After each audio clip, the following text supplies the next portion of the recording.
Welcome back to my garage. I'm Hannah, this is Char with me, and this is part 2. I did part 1 of this video about 6 or 7 months ago with my husband, and you can find it right up here. Hold that thought, the door just shut.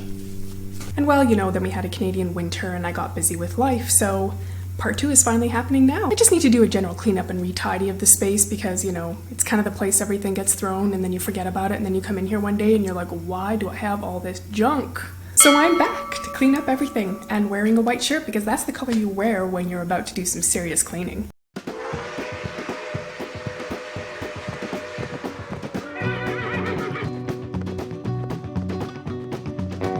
This looked like a good place to start, so I started here. If I can just get the hose of this vacuum cleaner unwrapped properly. This is actually a really great shop vac. I love it. It picks up all the bugs and the spider webs and all the nastiness that I don't really want to touch.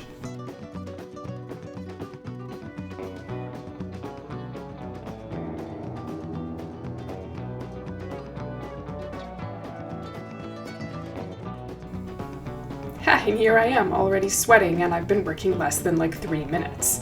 It was a warm day though, in my defense. And then I got the broom for some reason because I'm OCD and I had to make sure that in case I missed any particles, they got swept up properly. And there goes that blasted wheel.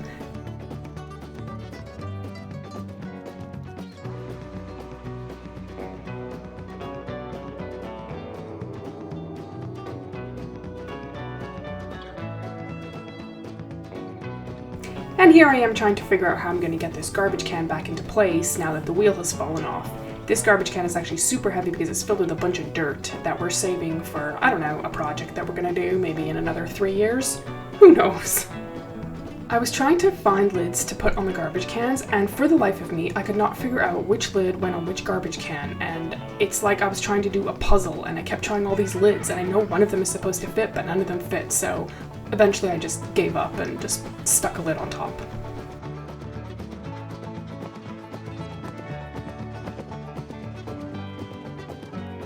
Next up, you can see our lovely collection of buckets. I don't know why we have so many buckets. I don't know where they came from, but I'm pretty sure when we actually moved into this house, there was a bunch of these already in the garage. And since then, we've just continued to collect them because, you know, you can never have too many buckets, I guess. Or paint. We have a lot of paint. I think I'm going to be painting again this summer. Yippee! Love the painting.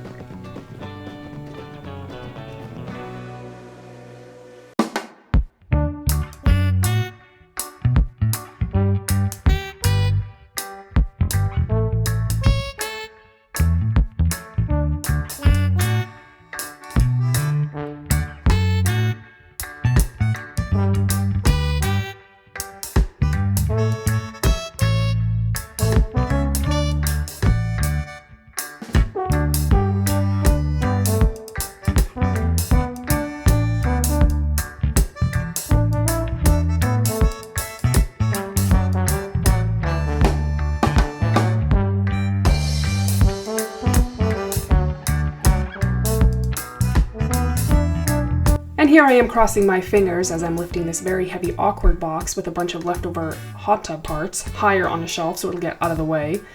Our hot tub is a whole story and I think we're going to end up chopping it up and getting rid of it, but we're going to keep these parts just in case.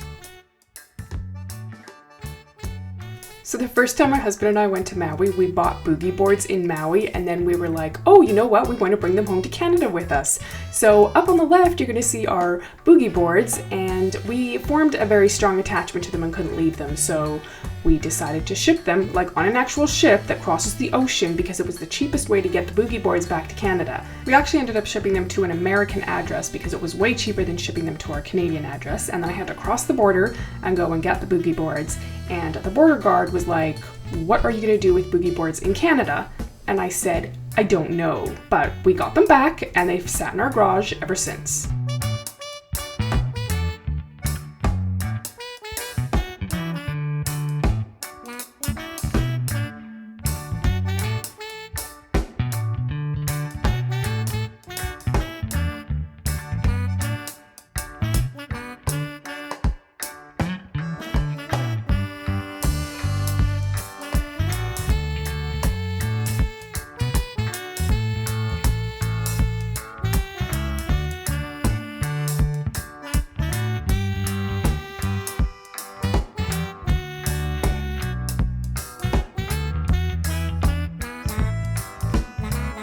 And now with my very serious face, I'm going to be showing you the giant pack of gardening gloves I bought at Costco. I go through a lot of gardening gloves, not because I'm good at gardening, but because I put gloves on anytime I go outside to touch anything because, you know, bugs and stuff. And these have lasted pretty good so far, actually, and they're pretty cheap per pair when compared to buying just one pair at a gardening center.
I have absolutely no idea what is in this green bag or what it's used for, so I will just keep it and put it on a high shelf, and at some point Michael will find it and probably use it.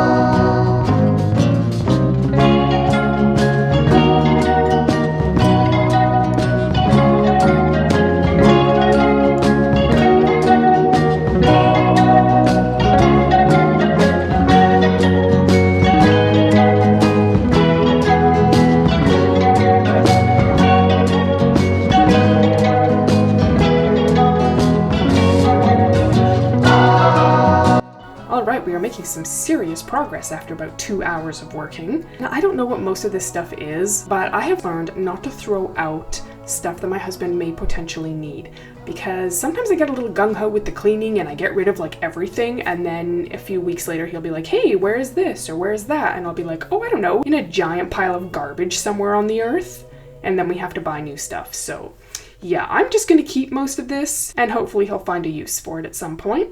This whole thing started about 9 years ago when I was going through all of our kitchen stuff and I threw out the grapefruit knife because I just thought it was a knife that had been damaged and was crooked somehow, and I was like, what is this doing in a drawer? What a waste of space. So I threw it in the trash, and then a few weeks later he is like, where's my grapefruit knife? And I'm like, what is a grapefruit knife?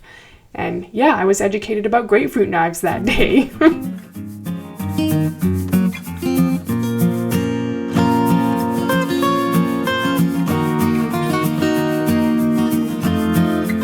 Here's a lovely dead bug in case you wanted to see one.